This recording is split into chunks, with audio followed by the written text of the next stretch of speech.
Welcome to Questions from the Closet. I'm Charlie Bird. And I'm Ben Shalati. Each episode, we discuss a question that we commonly get asked as LGBTQ plus Latter-day Saints. We're not trying to answer this question or come to a consensus, but simply sharing our perspectives. Today's question is, what does the research say about healing? So, Charlie and I are not terribly diverse, and we share many opinions and life experiences. For example, we both have been to Nauvoo and got prairie diamond rings as souvenirs. However, there are some pretty big differences. For example, apparently I don't remember the full story of the origin of the prairie diamond, but Ben says he does. Okay, you were telling me the story, and it was mostly right. We're sharing a mic, and it's hard to lean in. Anyway. So what I remember is they're on the prairie. They can't have diamonds, so they just had a blacksmith use like horseshoe nails to turn it into the diamond to propose. That's like half right. On the plains. So there was a woman who I guess had two suitors, and she's like, I will marry whoever can give me a diamond ring. And this one guy, who I guess was really poor, he got a nail, and the brand was diamond. Oh. And so he made a ring out of the nail and said, I made you a diamond ring. And it's called a prairie diamond. And then she married him. They lived happily ever after, probably. So what happened to the other guy who like actually had a real diamond? I bet she was poor. The other man was Brigham Young. No.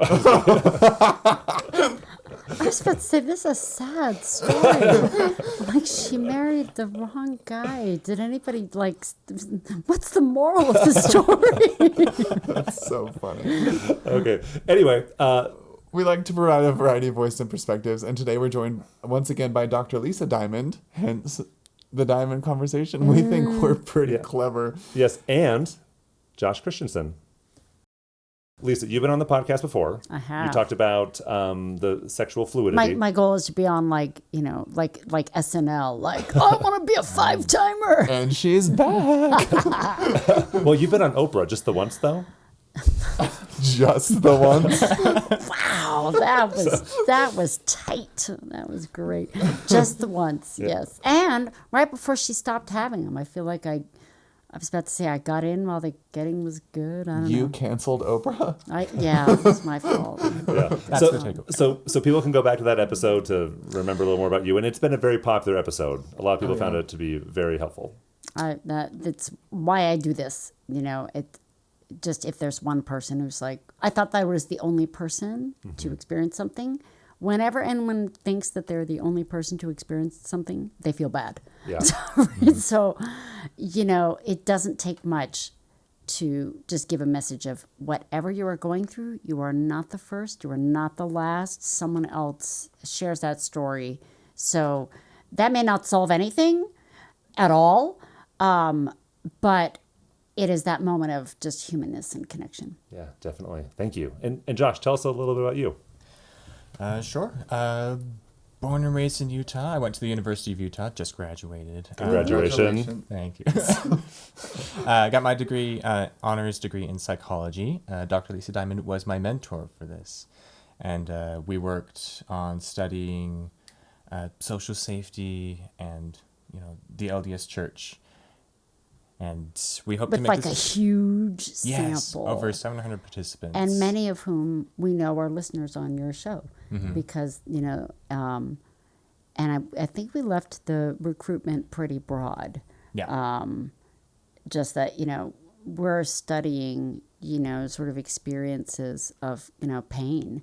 And in the context of being an LGBTQ person who has had some involvement in the church.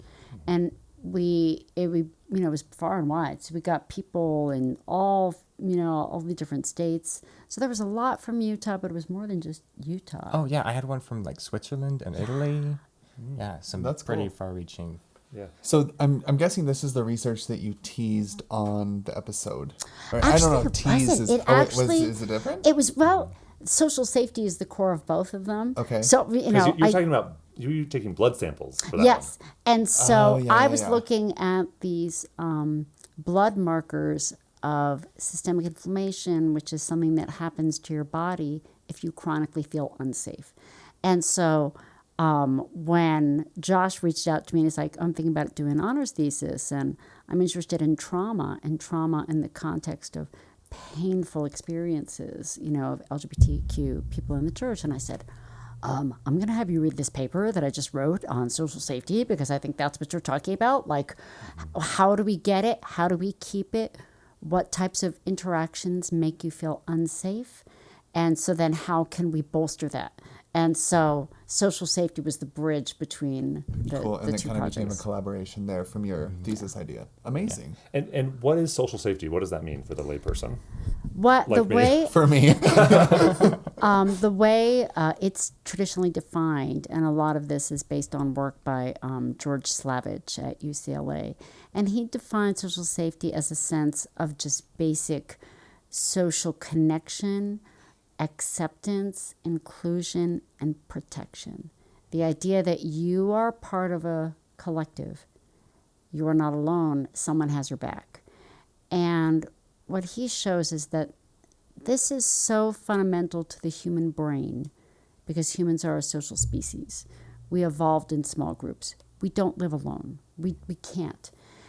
That because of that, our brains are so wired for connection and they are so sensitive to any sort of cue that you are not welcome. Because in the environment in which we adapted, in the Pleistocene era, being excluded from the group, being shamed, being rejected was a death sentence. It literally was. And so this is one of the oldest, baddest feelings in humanness, being pushed out and away. And it's a life or death situation if It's you're a pushed out of life your group. or death situation. And that's what, when I started doing this research, just blew my mind because when you read the neurobiology, the brain treats that emotional threat of rejection like a physical wound. It's the same. And the pathways in the brain for pain, social pain is pain. It is as physical. And it does the same thing to your body. So then it's like, wow, okay, so this is a public health emergency. Because all the health effects that we used to say were the effects of stress, they are not the effects of stress. They are the effects of insufficient safety. And that can be one stressful event, or it can be 1,000 tiny events that simply told your nervous system, don't let your guard down. You are not okay here. When the human brain thinks, I might not be okay here, it's going to focus on that as a priority, and it will not have enough attention, energy for anything else. That's why kids don't learn in schools that are unsafe. Like, your brain will keep you safe first. That will be its first priority. It will be checking. What do you think? What do I think? What do I say? Your brain's trying to keep you safe. And so when we tell people who feel uncomfortable somewhere, oh, come on, you're being oversensitive. From the perspective of the evolved human nervous system, there's no such thing. Because nothing is as threatening to a human being as the rejection of the social group. It is life or death. And we carry that memory. We carry that neural priority in our guts, that's the scariest thing. Lisa, as you're talking, I'm remembering a conference I went to, and one of the sessions was about adverse childhood experiences. And the speaker has all close our eyes, and then he shouted no 3 times really loud. He said, what did you feel in your body when that was shouted at you? And imagine if you're a child and that's being yelled at you all the time and how that's going to affect your physiology. And it just imagine living with that. And Perpetually. Yeah. And also, even if it happens just once, if then you're like, wow, daddy drank and that happened, then it's like, is it going to happen again? Is it going to happen again? And what we now know that we did not know 20 years ago is that the question, is it going to happen again? That is creating as much stress as the initial event. So the initial scary moment, I'm being screamed at, that is a stressor. The hours, days, and years you spend feeling that you're checking every door because you got that vigilance, that's just as bad for the body. When people say, stop thinking about it, stop thinking about it. Just let it go. Let it go. You're oversensitive. The brain is designed to be afraid of rejection. And so it will return to that memory and will say, do whatever you need to do to make sure that never happens again. And so if you are afraid of rejection because of your sexuality, your gender, your race, ethnicity, if you're like, this might be the reason I get pushed out, your brain is going to say, do whatever you can do to stay in the group. And that's what ends up hurting us. When we hurt, who's the person making us do this? Ourselves, our fear. And there is I can't remember what scholar said this, but they said that. Well, you're about to say it, so. Well, I'm going to quote somebody, and I don't know who it is, but they were talking about how, not just with regard to sexuality, but with regard to other forms of stigma, that when you are in a position where your authenticity is a threat to a relationship, where that your being truly you could cause a disconnection between you and another person, that is the core trauma of a human brain. I cannot be me and have basic human connection. I have to lose myself or you. And that is what I think a lot of people are thrown into because of shame. So it's like, how can we make that no longer a choice that any kid has to make? How can we be like, you get to have me and you, right? You don't have to not be authentic to have my connection. Like, you can have both. And I feel like that's where a lot of this goes, is how do we find the places where people felt I had to choose between me and the people I love? And how can we say that should never be a choice? Because that's a choice no human child's brain can handle. It's diabolical. So let's say that is not a choice you need to make. Let's say you get to have connection and you get to be you. So, Lisa, as you were saying that, I don't think I've ever quite heard it expressed like saying, I have to choose between me or you. And as you were saying, I just thought of those times when I felt that way in my life. And, I think that's something that a lot of people feel. And that's just tragic. And also because we are literally, our brains are wired for connection. Our brains are wired to say, whatever energy is between you and me, between a family member, friends, that electricity of support and connection, that is how we breathe and live and breathe as humans. So when you're cutting a cord with someone because they can't accept you, that is the deepest cut. Mm-hmm. Yeah. And I feel like when it, talking about LGBTQ plus identities, that's when it becomes, a lot of people are like, why is it so important to you? Why is your identity as a gay person, why do you talk about it?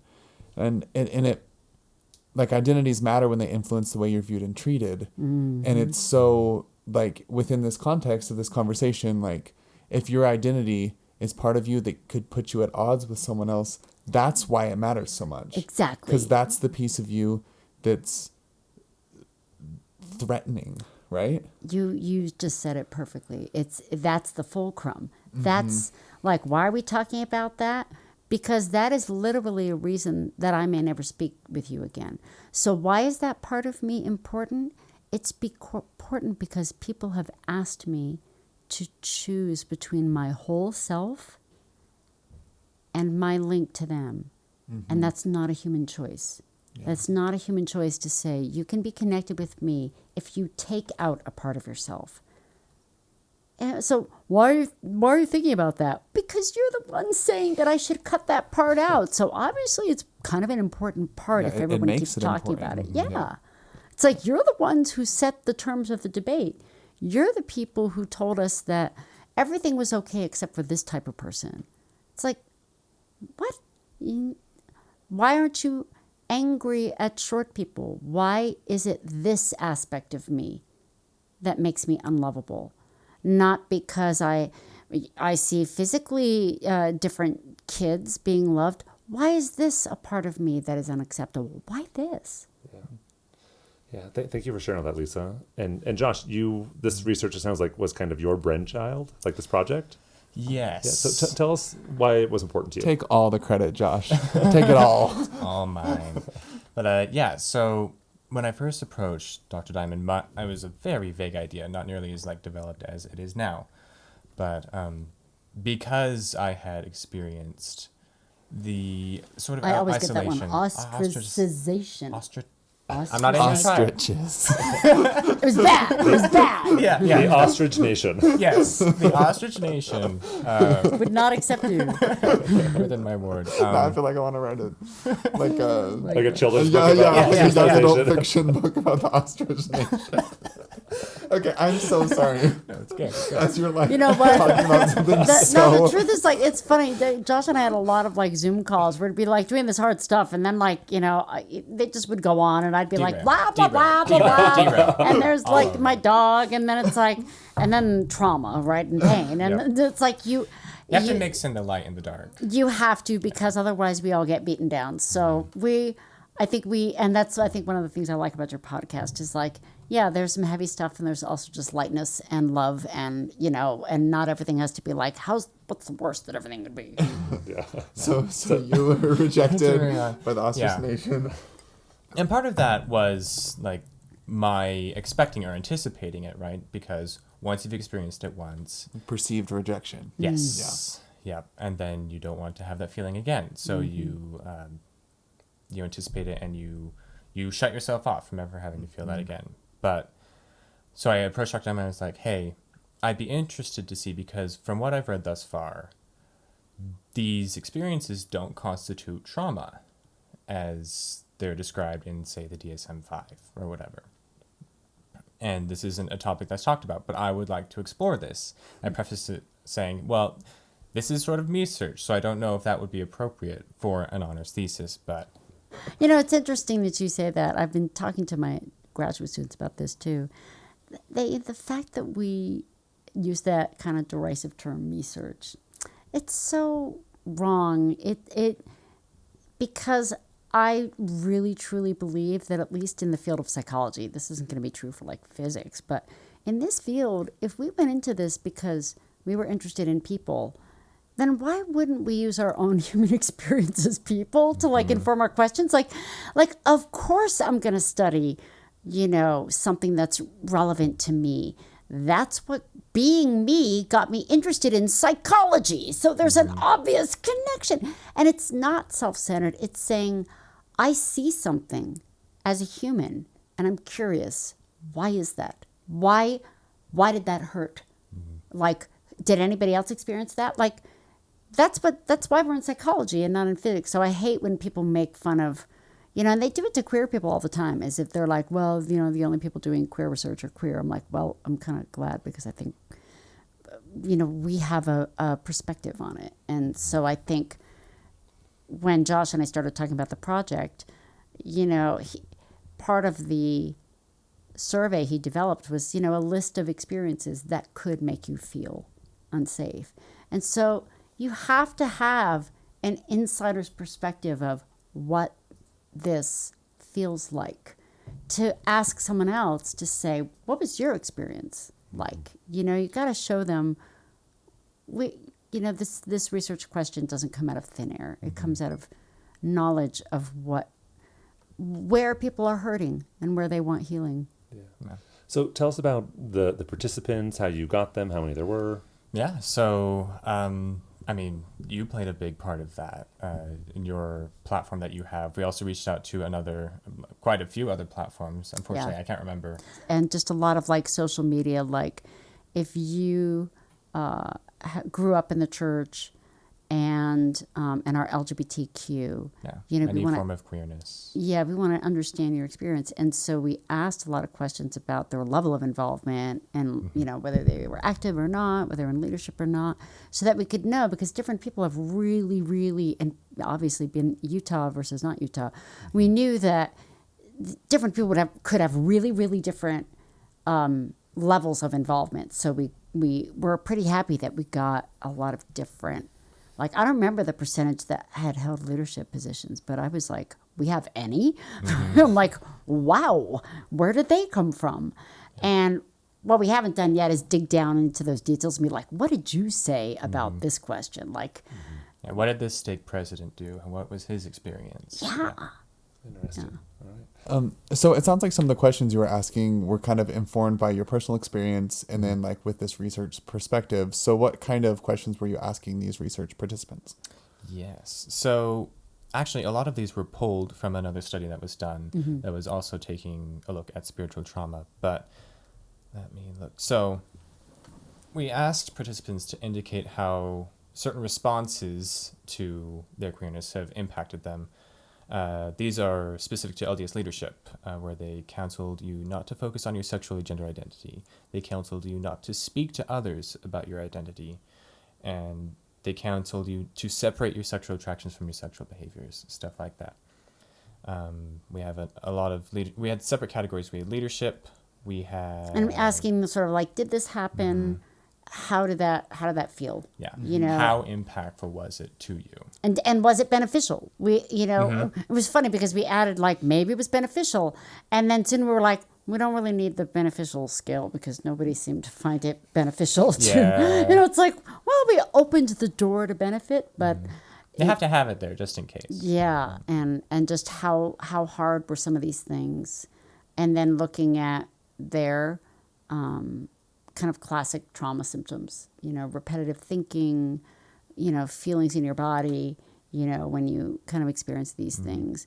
And sure enough, the more of those you experience when you don't feel safe and you don't feel included, that is PTSD because your body is continuously occupying a place where you don't feel safe. And so it's like, well, that's the problem, folks. Like, that is what we need. We need to feel absolutely included, connected, and protected. That's what every kid needs. Could you say a little more about that? Like someone who's experiencing PTSD because of past trauma, like, can you like paint a picture for what that looks like? Or how someone experiences that? Yeah, I've actually, so this was another scale that we looked at, taking a look at the symptoms of the specific PTSD.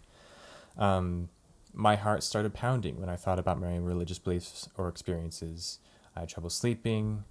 Reminders of my religious beliefs or experiences upset me. I had little interest in being around others, especially those from the LDS community, stuff like that. Mm-hmm.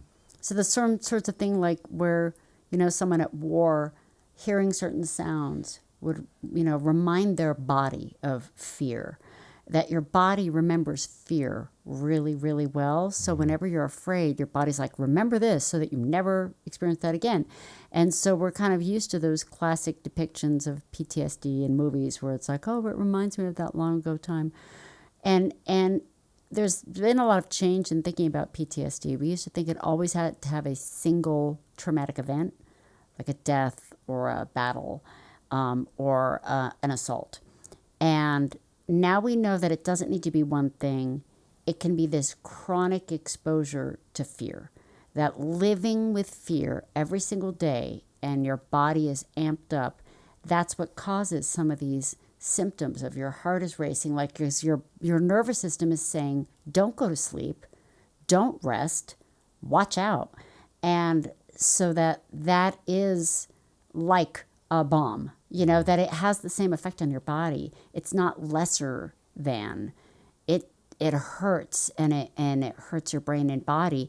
And the individuals who reported, the most negative experiences were of feeling unsafe were showing signs of trauma, that chronic fear is just toxic. Can I do some me search for a second? Mm-hmm. So I love jokes. I love teasing people. I love being teased. Well, I think I love being teased. I don't always love it. But there's like one word you can't say about me, and that's the word pervert. Like someone said to me, like as a joke, like another gay person. I was like, please don't call me that. Like that, it just like makes me like tense up. Was that the kind of thing you're talking about?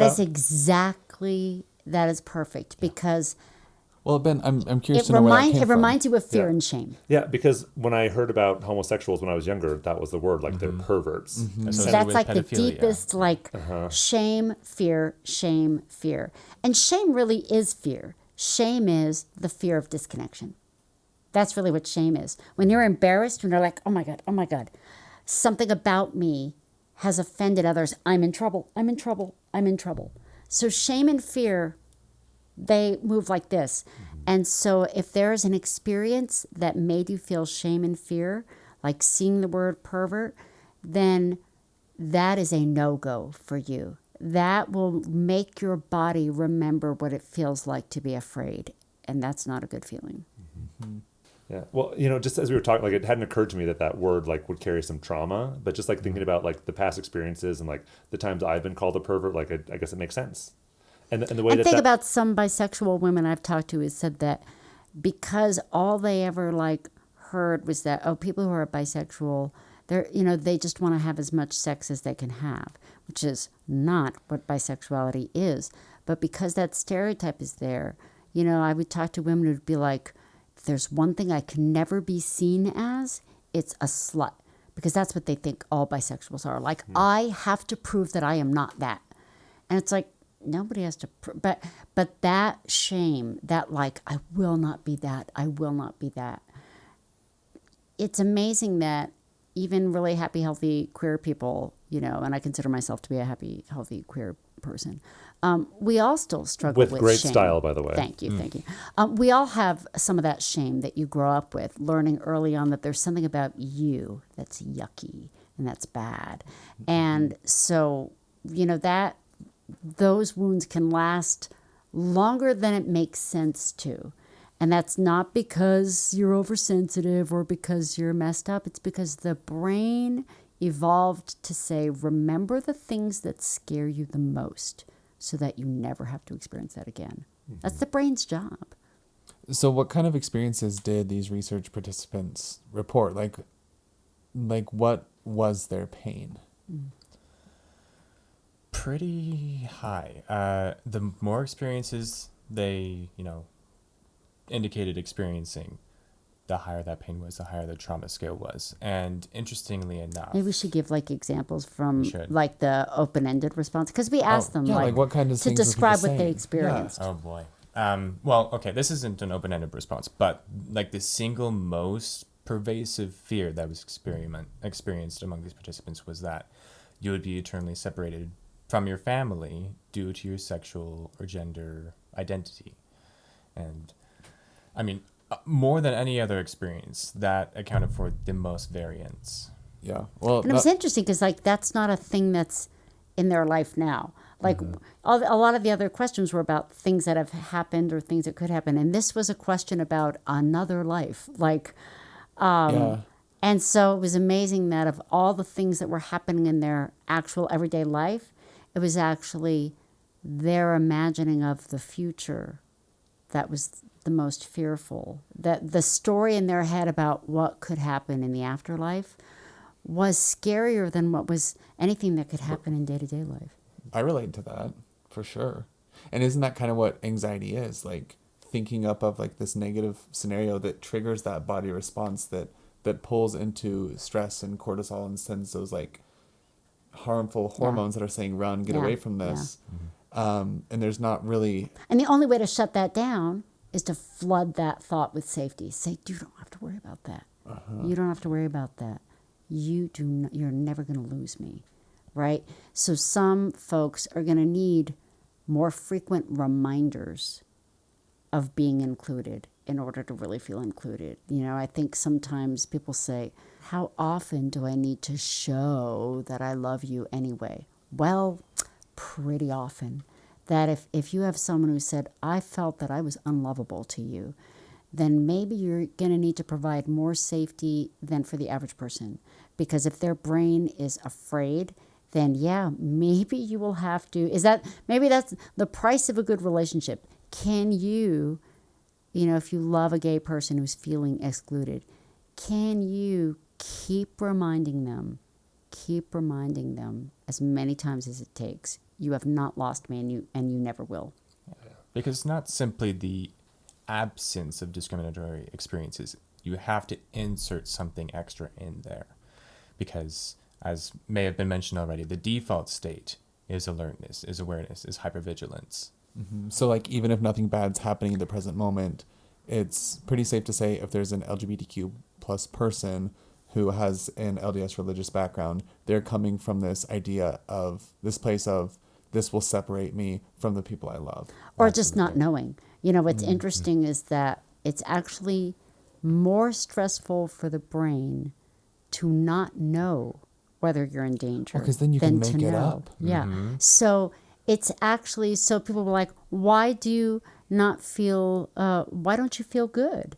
You know, why don't you come with the family? I don't know why you don't feel comfortable worshiping with us. We haven't said anything. It's the not knowing what's going to happen when you enter that room. It's the not knowing what's going to happen when the other people see you in the pews. It's the not knowing what's going to happen when the bishop makes eye contact with you. It's the not knowing what you're going to be asked to do or not do. It's the uncertainty that is making your brain on fire. And so if you are affirming, if your family, your group is affirming, then shout it from the rooftops.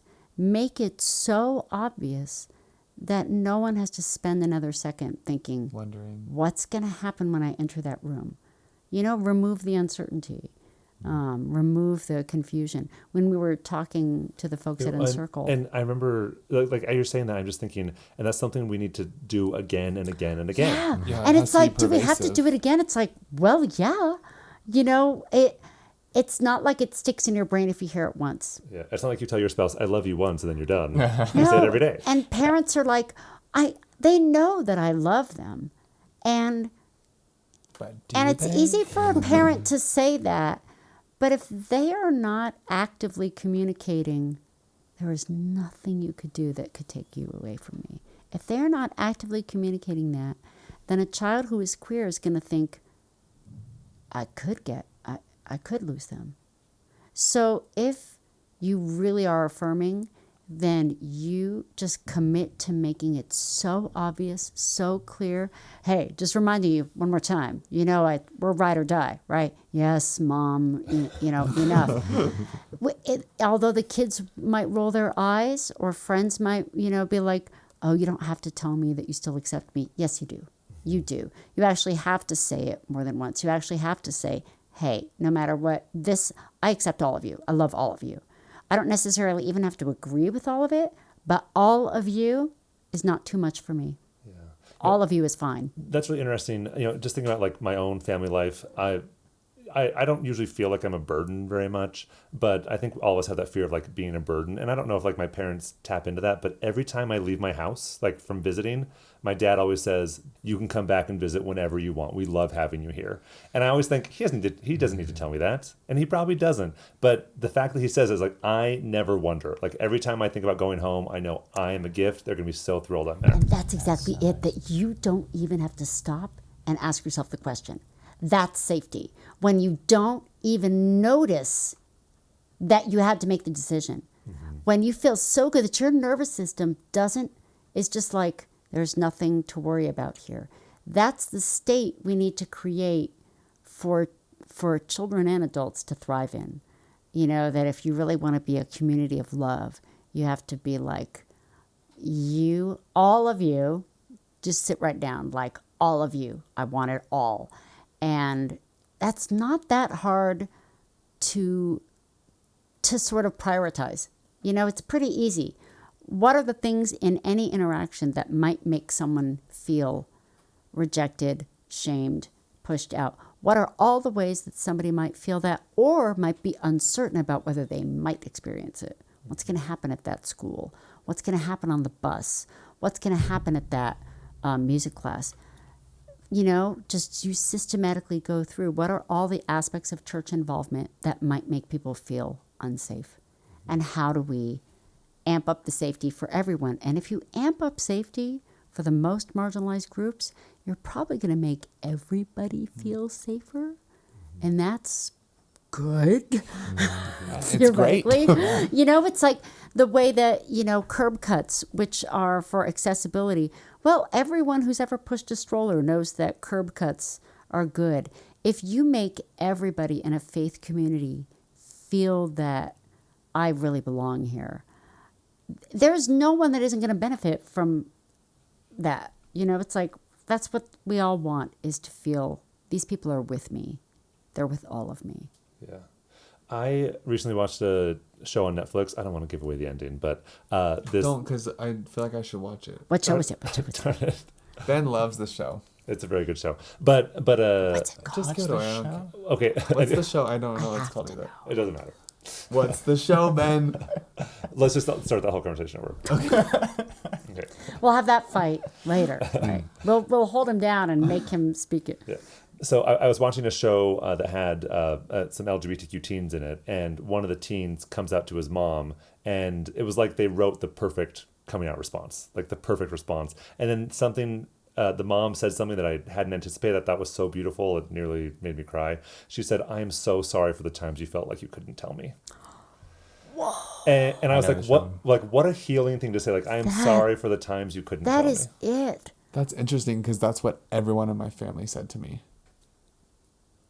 I'm That so lucky. is it. I'm sorry for the fact that you even had to ask yourself the question. Because my job as a parent is to create an environment where you never ask yourself whether I'm with you.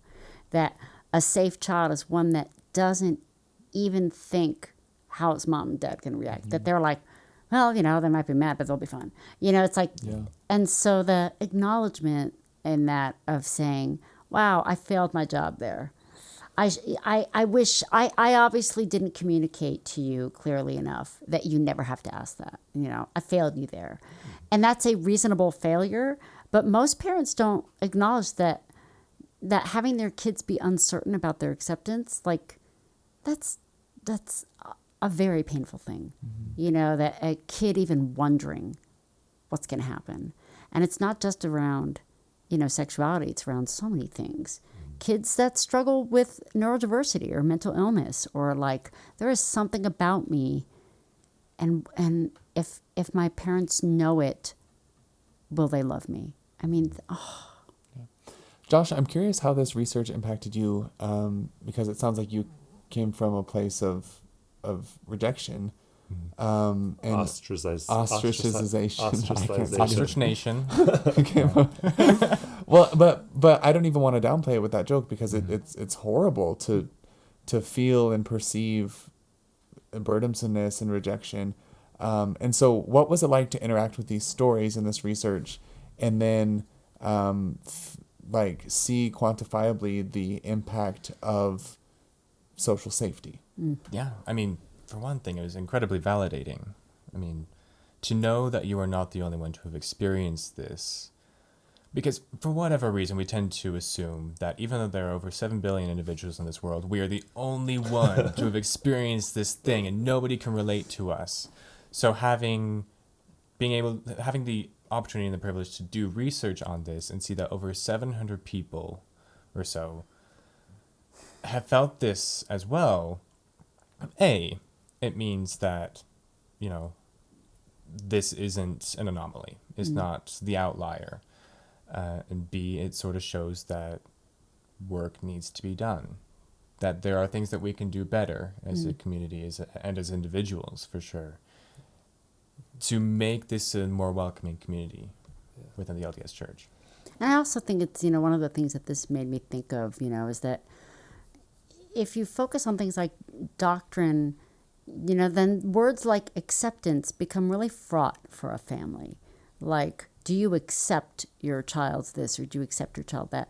And that sort of says to a parent, like, that's the only form of love is to change your doctrine. And, one of the projects I started doing within Circle was, we were like, if we communicate that message, then a lot of people will just feel like, well, then I'm stuck. Like, I have two options, And safety is a different thing than acceptance. You can absolutely disagree with something. You can have like, my sister is a wonderful person, but say my sister just went down the rabbit hole and became an alcoholic and was abusive, to people. I would, not give her money, and I would, probably like cut off, not make bad decisions that put my own life in jeopardy, but I would not say, you are unworthy of my love. I would say, you're having a hard time, and I don't like what you're doing, and I don't agree with it, but you're family. You're my sister. I first, let's make sure you're safe. Like first that. First, are you safe? And are you safe with me? Then we can handle the rest.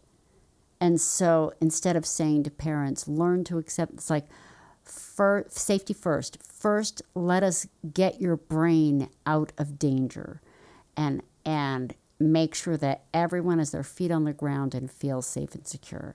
And so you can have plenty of conversations about doctrine for the rest of your life, but you can only have that conversation between two people who feel safe with each other. And so that's like the first goal is, where do you not feel it and how do you get it?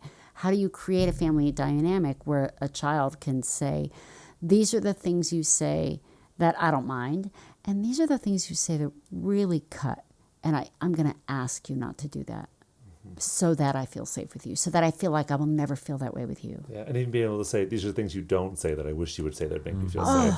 And I like I want to meet your partner. You know that, hey, Mom, when you never ask about the most important person in my life, do you think I feel safe coming over? Like, you have basically has nothing to do with what you think about the relationship. It's actually not about that at all. It's about, are you giving me messages that say you are safe with me, or are you not? So I think families often get caught up in like, well, it's just that I don't like that part, boyfriend. But it's like, are you creating a safe environment for the other person or not? And it's true for friendships. It's true for family. The topic doesn't matter. Should we go on vacation? Should we not? Should you bring your partner? Have you created a safe environment? Yeah. And I think that is not I haven't thought about safety versus acceptance, and I really love that of having that conversation and saying, hey, I don't feel safe, this is what would make me feel safe. And for parents and loved ones to ask themselves and to ask their loved ones, like, is this a safe environment, and what can we do to make it safe? And what I'm hearing you say is, you can create an environment of safety even if you disagree Totally with someone's choices. Totally. I mean, that's what parents and children do all the time. I mean, like, we think about it in every other domain other than sexuality. It's like, your kid is supposed to differ from you. They're supposed to do things that you wouldn't do. And the whole point of raising them is go off and like do your own thing. And I may not like it, but I am your, parent. And I also think that one of the reasons these discussions get heated in families is that the parents don't feel safe. Some of their fear is for what the child's coming out might mean for them. Mm-hmm. And so sometimes they are saying things and doing things that sound, hurtful or misguided. And it's usually because, right, in that moment, they are a frightened animal too. They're saying, I'm in trouble, I'm in trouble, I'm in trouble. What do I do? I'm in trouble. And so when you've got two scared people, they are grasping. And so everybody needs a place to go where they feel their authentic self is warmly accepted. And so that's why I think groups for parents and friends of queer people are so important, because they're going through their own safety crisis. Yeah, and this is definitely a different experience, but the LGBTQ person thinking, I'm going to be separated from my family forever, that's scary. But it's also scary for the parent to think my child might be separated from me forever. Oh, yeah. Absolutely. And so their behavior is out of fear. Mm-hmm. It's like, what can I do to remove this terror? And for a parent, it may be, let me do what I can to get them back in the fold. Mm-hmm. Right? Because that's their fear response. That whenever we are fearful, we are not really thinking of the needs of another person. Fear is a self-protective state. It's really hard for us to be generous when we are bone terrified. And so a parent who's shocked and bone terrified, they may lack access to their own empathy because they're terrified too. And so we have to realize that when we are fearful, we are in a different frame of mind. We're not our best. We're not functional. We can't learn. We don't empathize. We need to get the fear down, so that then people can say, what does this mean for our family? Like, what are the rules? How are we going to do this? First, though, everyone's got to get safe. So, Josh, what did you guys learn from this research about healing and how healing happens? Yes. So one of the brighter notes that we took away from this research, and to be clear, this is still preliminary, so there's more work to be done. But from what we've seen so far, the more social safety that was present, whether that be within or without the LDS Church, the better the outcomes were. Our outcomes were depression levels, general subjective overall health, and scrupulosity. Scrupulosity being a religious-specific subset of OCD. Just doing things like, I'm going to pray twice as much Yeah. today as I did yesterday. Compulsively feeling the need to be forgiven and confess your sins, etc. So if you have even a single individual, even if it's a parent, if it's a friend, if it's a network like Encircle, if you have that source, it acts as sort of a buffer against those sort of less desirable, fear-inducing beliefs or exposures. Yeah. So it seems like it's not really practical or possible to remove all danger, right? Yep. Like there are going to That's be the state of being human. yeah, like there's going to be harmful comments, there's going to be ways that people are going to feel ostracized. But like the way to fix that or the way to buff against that is to increase social safety. And I love this idea that social safety isn't just the absence of danger, it's the presence of like effort, like That sense of effortful like, love. I am like no doubt, right? How can I get my brain to a place where I trust completely, you know, and that it's like we all live dangerous lives and our heads and our hearts need to heal from the stressors of everyday life. Discrimination is out there. Lots of things are out there. And yes, we can fight them all. But in the same way that your body needs to sleep, your brain needs to have a place to repair and recover where there are no threats. Zero. The key thing for everyone is to ask themselves where they have that feeling. Where do I get that feeling of total safety? And maybe it isn't where you think. Maybe you think you feel comfortable with your bowling league, but you're a little bit on guard. It might not be your favorite people. It might not be the funniest friends. It's unpredictable, but wherever you get that feeling, you protect that and you put your brain in that environment as often as you can. And that is healing. You know, that's the source of healing. So find who makes you safe and preserve it. And also, I do this all the time. Ask yourself, how can I make the people that I care about feel safer? What ways might they be not certain about my love? Like, you know, show it. You know, I was talking to my sister a couple days ago, and The alcoholic. yeah, right. And she was talking about something that she remembered me saying a couple years ago that made her feel like a bad mother, and I just. You know, she was like, "Oh, it doesn't. I know you don't think that. Don't worry." You know, and I just said, "No, I need to stop for a second. The fact that you spent any time thinking that I would say that about you or think that about you, I just want to say, no. Like, that's not a little deal. That's a big deal to me, and I want you to know that is. I would never say that. I never think that, and I apologize for the time you spent." Thinking that. And we may think, oh, they know I love them. And now I'm like, maybe they don't.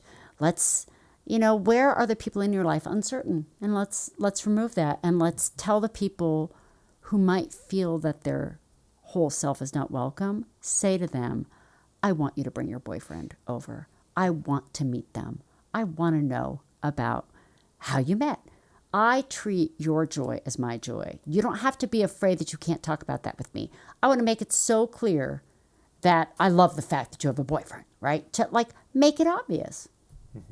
You know, this is beautiful, and thank you for sharing all this, you know, Josh and Lisa. And I think my takeaway from this conversation is going to be that the people I interact with need to know that they're safe with me, and that I might not know that they don't feel safe, And so I want to make sure I go out of my way to, tell my colleagues, I'm so lucky to work with you.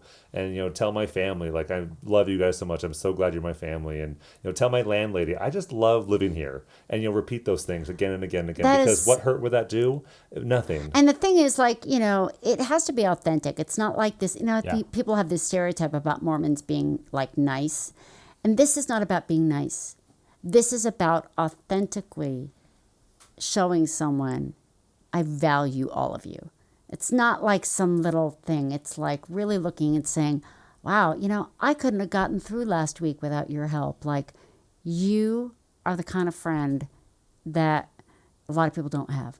Just don't let that stuff go unsaid and say, and however crazy your life gets, you'll always have me.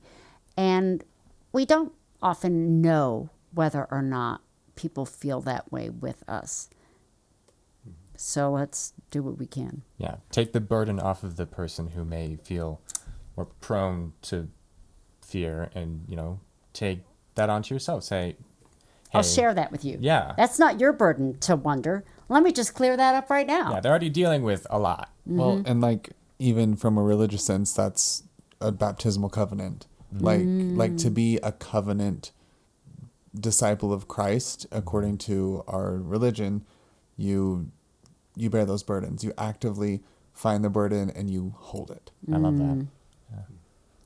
That's great. So where could somebody find this research? Is it published? We are fast. We are writing typing very away? quickly. Well, Josh's thesis, actually, It is available in the undergraduate research journal at the U. It's a digital work. Let me just say that it won several awards. Ooh, It won Josh. the Best Undergraduate Psychology Thesis Award. And That's it amazing. also Wow. won the School of Cultural and Social Transformation Undergraduate Research Awards. So our goal is to, now that the semester is done, to get some publications written, a couple of different ones. Great. Looking a little bit more in depth of which people are experiencing the most hurt, like what makes it better or worse, and just sort of pulling apart some of the subsets. People of different ages, people in living different states, what where are different types of people finding the safety that makes them feel better. That's great. Well, we will make sure to share it once, Yes. as things come out. Of course. That's so exciting. That's awesome. Great. Well, thanks so much, guys, and for sharing your wisdom and your life with us, and just And having your you guys on. research. Yeah, thank you so much for having us. You This guys was are a lot of fun. fantastic. Yeah. Thank you for joining us today. If you have enjoyed this or other episodes, please consider leaving a review, following us on Instagram, Facebook, or YouTube at Questions from the Closet, or sharing this podcast with someone you love. And, as always, please remember that we do not represent the Church of Jesus Christ of Latter-day Saints or Brigham Young University. We are not trying to be prescriptive or tell anyone what to think or what to do. You heard 4 perspectives today, and there are many, many more. We encourage you to listen to other voices and hear a wide variety of experiences. If you would like to submit a question or share a comment about today's episode, you can email us at questionsfromthecloset@gmail.com. Until next time.